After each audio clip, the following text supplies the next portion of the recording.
Tantor Audio, a division of Recorded Books, presents The Courage to Be Yourself, an updated guide to emotional strength and self-esteem by Patton Thoele. Narrated by Lisa S. Ware. Introduction. Sharing the Journey. My heart swells with gratitude as I revisit The Courage to Be Yourself, to revise and update it for this 10th anniversary edition.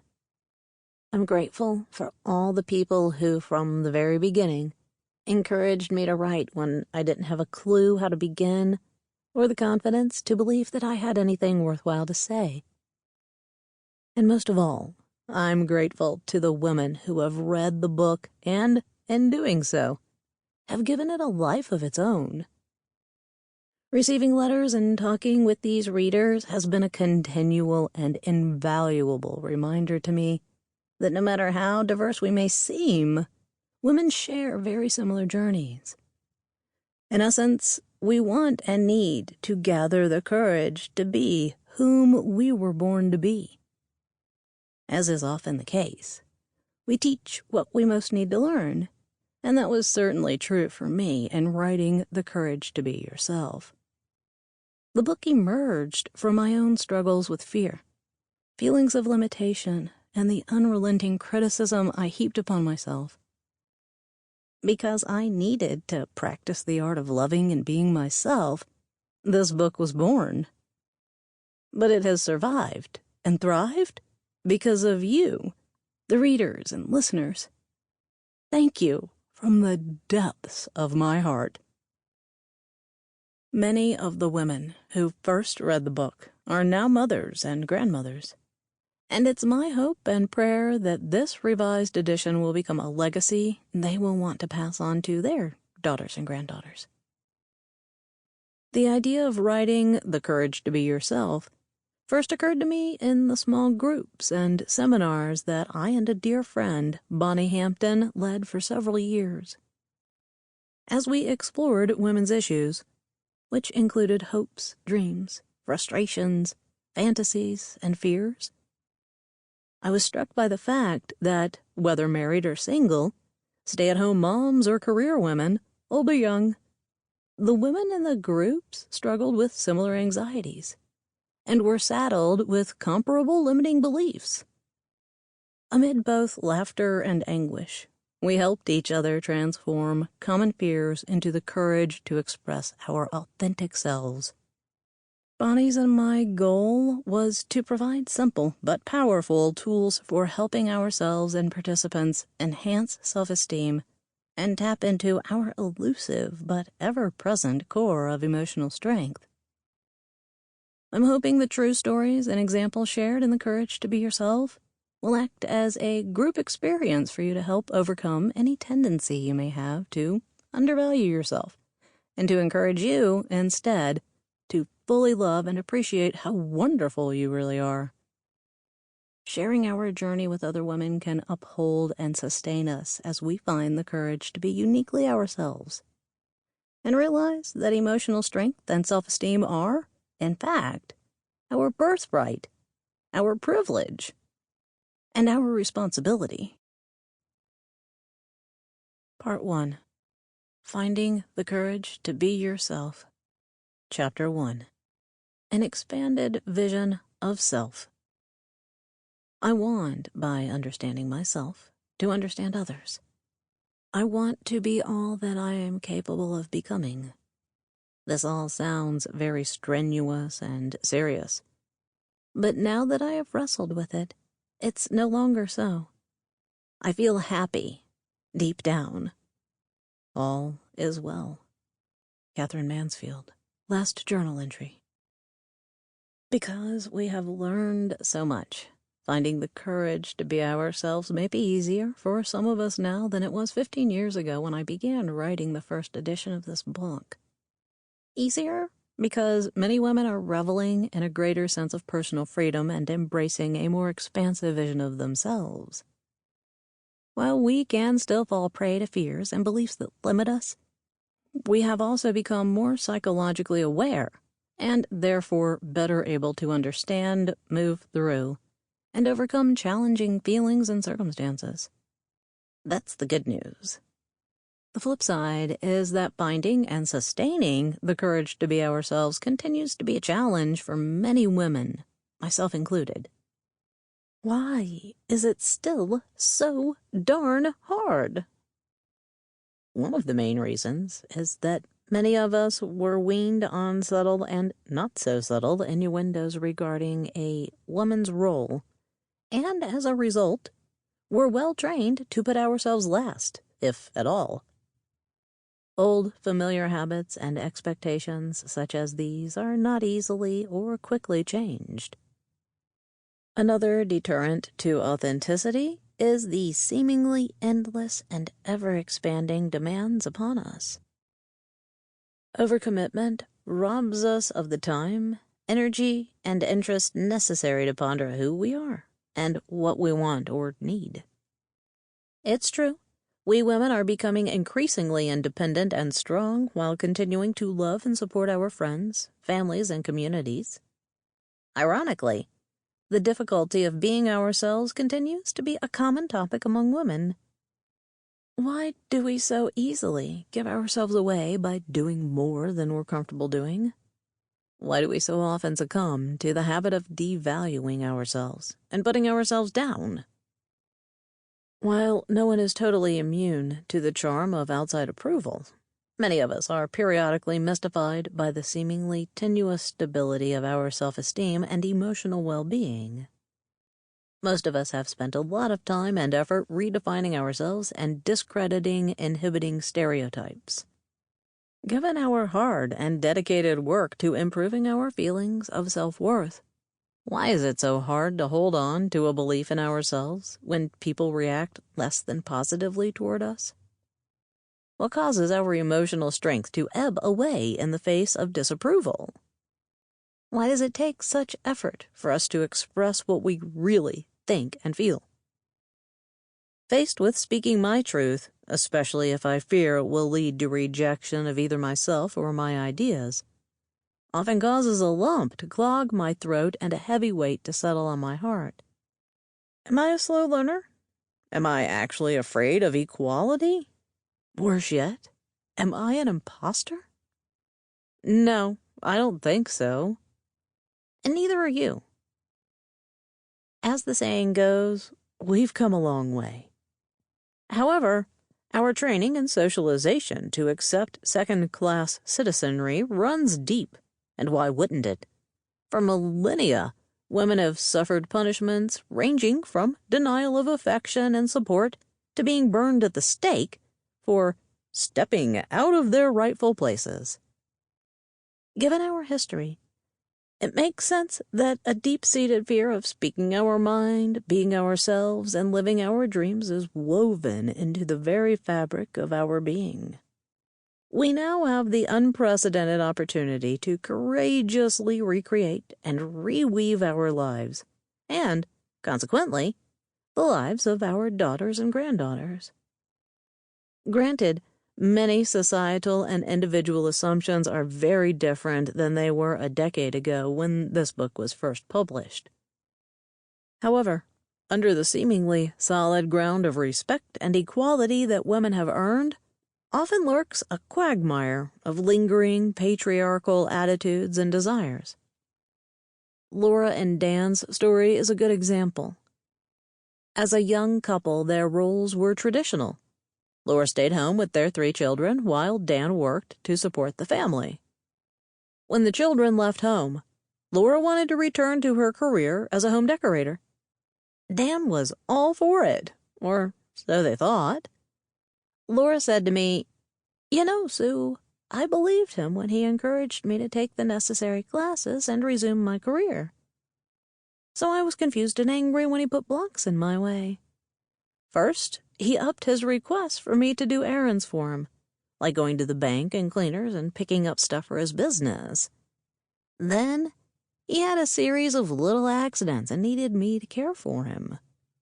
With a sigh, she continued, "I finally got it and asked him if, deep down, he resented my working. He denied it emphatically.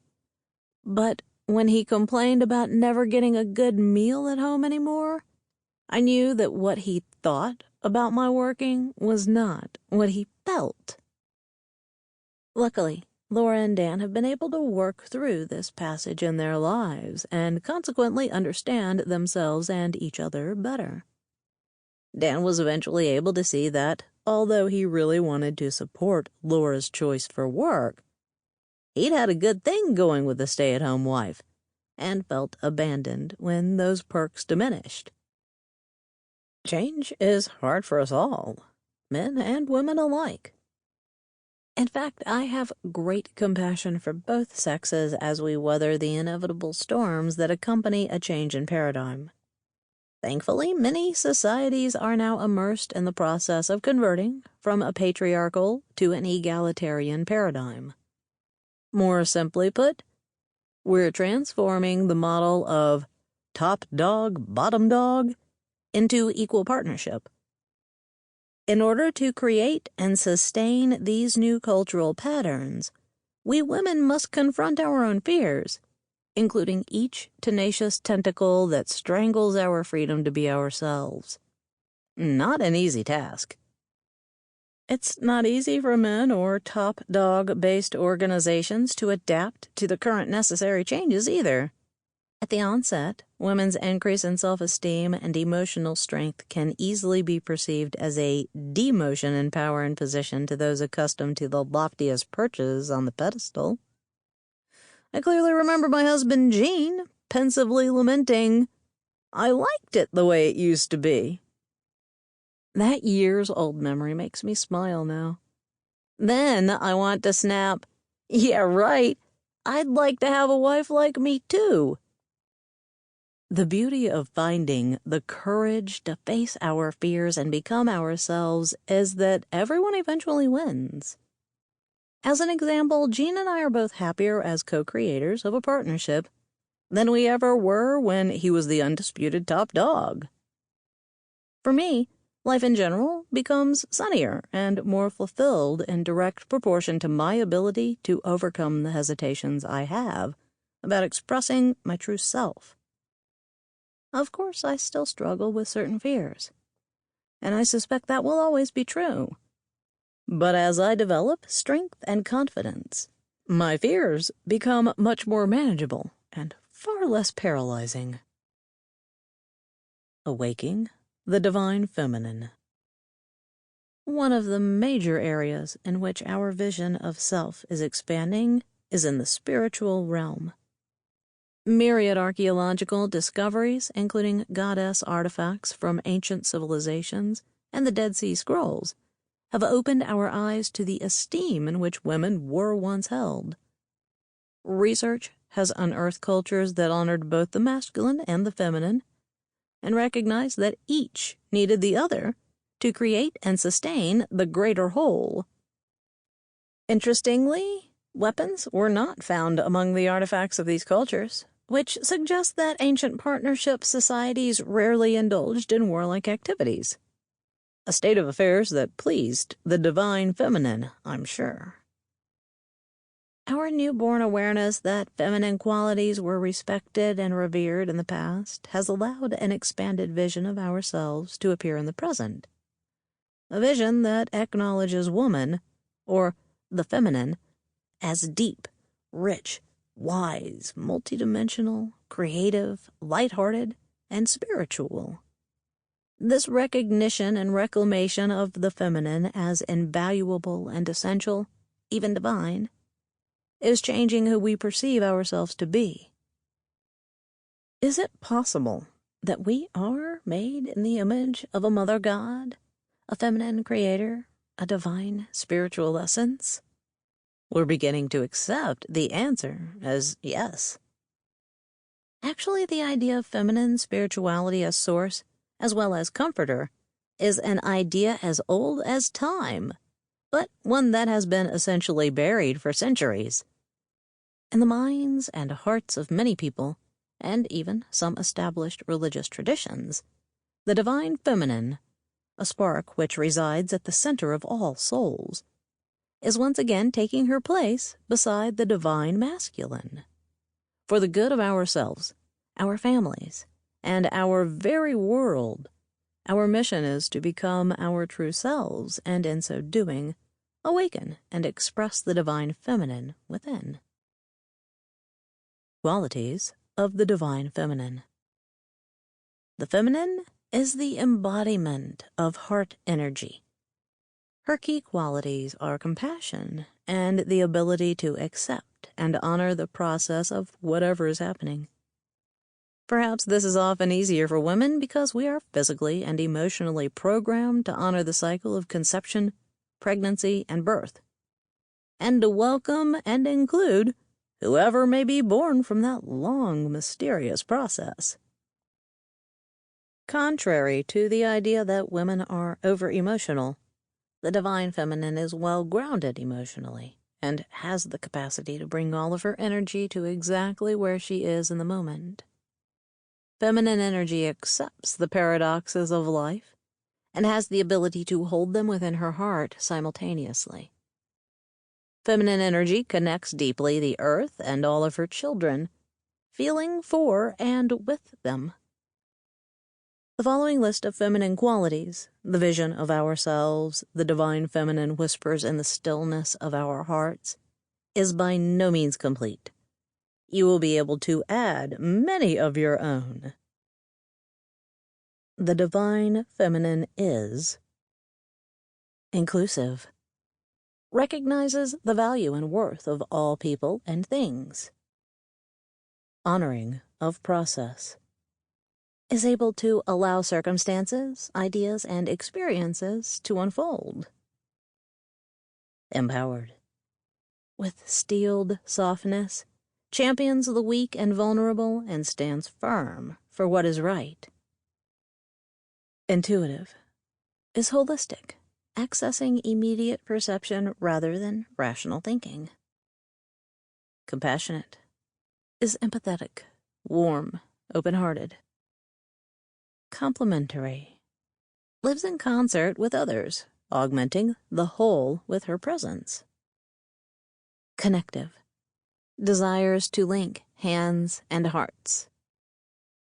Cooperative, is able to work with others without needing to be in control. Diffuse, perceives and understands a wide range of stimuli. Relational, is interested in preserving and deepening relationships. Gentle, is able to live gently with herself and others. Receptive, is open to receive the new, different, and wondrous. Empowering, awakens others to their potential. Forgiving, realizes that we are all imperfect and that non-forgiveness dams the natural flow of spirit. Introspective, is drawn to the spiritual and the philosophical. Healing, carries the ability to heal body, mind, and spirit through talent for listening deeply to her internal, inherent wisdom. Recognizing these qualities as ones that we possess or can aspire to possess frequently helps us recognize and respect our innate talent to usher into all situations the energy of love and acceptance. As with everything, and much to our chagrin at times, the revolution of compassion, caring, and kindness exemplified by the divine feminine needs to begin within ourselves. As the song says, "Let there be peace on earth, and let it begin with me." A new revolution of love, a revolution of respect, a revolution of acceptance, tolerance, and inclusion. All of these values must first be nurtured in our own hearts and souls, and in our intimate social groups if they are to be transformative for the whole. To begin this revolution of love, we need to brave our fears, extricate ourselves from the dung heap of disrespect and dismissal, and honor who we truly are. Freeze-dried feminine. In what was for me an eye-opening conversation, a dear friend was telling me that her adult daughter only seemed to relate to her when she needed something. It's as if she freeze-dries me and puts me on a shelf until she needs something. Then she takes me down, reconstitutes me with her tears, and fully expects me to help her. I answered, "And you do, right?" She moaned, "Yes," and we laughed in recognition. As I reflected on our talk, I realized that over the last several hundred years, our society, both consciously and unconsciously, has attempted to freeze-dry feminine energy and power, stow it safely in a corked jar, and bury it in the remote recesses of a dark cavern. As well as trying to silence women's intuition and wisdom, society has denigrated the divine feminine qualities of cooperation, inclusion, receptivity, and compassion, to name only a few, by relegating them to the second-class areas of servitude and sacrifice. As sad as I am to admit it, the attempts to bury the innate spiritual qualities of the divine feminine were certainly successful with me. For many years, my sense of spiritual and personal power lay dormant, and I felt no sense of connection to the divine feminine or to the divinity within myself. Although I tried to act out feminine values by loving, caring, and supporting others, my service sprang mostly from fear and a sense of obligation, rather than flowing freely from my heart. I did what I should do, and neither embodied the values, spoke with the voice, nor radiated the joy of the divine feminine. She was asleep, freeze-dried in my heart, buried under mounds of false beliefs, societal injunctions, and visceral fears. From talking with friends and working with clients, I know that my barren experience was not unique. Wake-up calls. The divine feminine is issuing wake-up calls, and the most important of those calls are the ones stirring within our own hearts. Such stirrings may come in the form of little nudges to invoke a female power or deity while praying, intuitive flashes that we have the courage to voice and act upon, acts of kindness, love, and wisdom that effortlessly bubble from us, feeling intensely connected to nature, joyous bursts of creativity, or soft, silent whispers that come during dreams or meditation. As we pay rapt and respectful attention to the whispers of the divine feminine within, we can usually find the courage to restructure our values around a core of compassion and connectedness toward both ourselves and others. Waking up to the divine feminine within our souls, and then heeding her gentle pushes and pulls, empowers us to live the expanded vision of self we are being shown. The invitation has been sent. With courage, commitment, and intention, we can become our true selves, authentic, heart-centered women, light-bearers in our own beleaguered world. Chapter 2. Courage. You have it. I met brave women who are exploring the outer edges of human possibility, with no history to guide them, and with a courage to make themselves vulnerable that I find moving beyond words. Gloria Steinem. Are you often filling the wants and needs of others without having your own met? Do deadlines and difficult people leave you feeling frazzled? Do you feel overworked and underappreciated?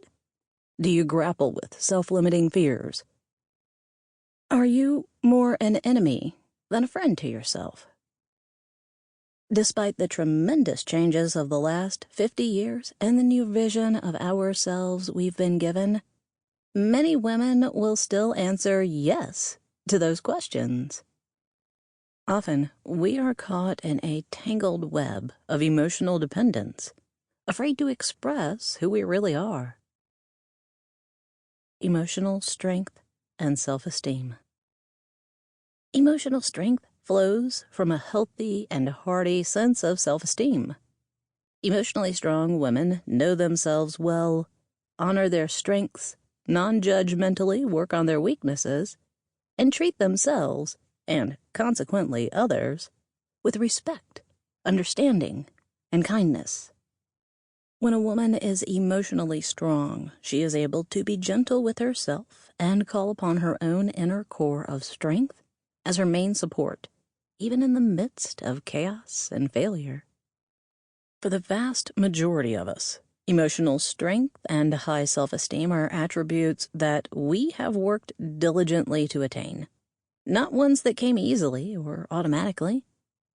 Courageously, we build, balance, and stabilize our internal ego structure by overcoming one tiny, or tremendous, fear at a time, and embrace a new vision of ourselves, one insight at a time. Uncovering, strengthening, and allowing our authentic self-full expression is an ongoing eternal process, a dance with our soul. What is emotional dependence? Emotional dependence is the opposite of emotional strength. It means needing to have others to survive, wanting others to do it for us, and depending on others to give us our self-image, make our decisions, and take care of us financially. When we are emotionally dependent, we look for others to our happiness, our concept of self, and our emotional well-being. Such vulnerability necessitates a search for and dependence on outer support for a sense of our own worth. Being emotionally dependent puts us at the mercy of our fears and other people's whims, and severely limits our freedom to be ourselves.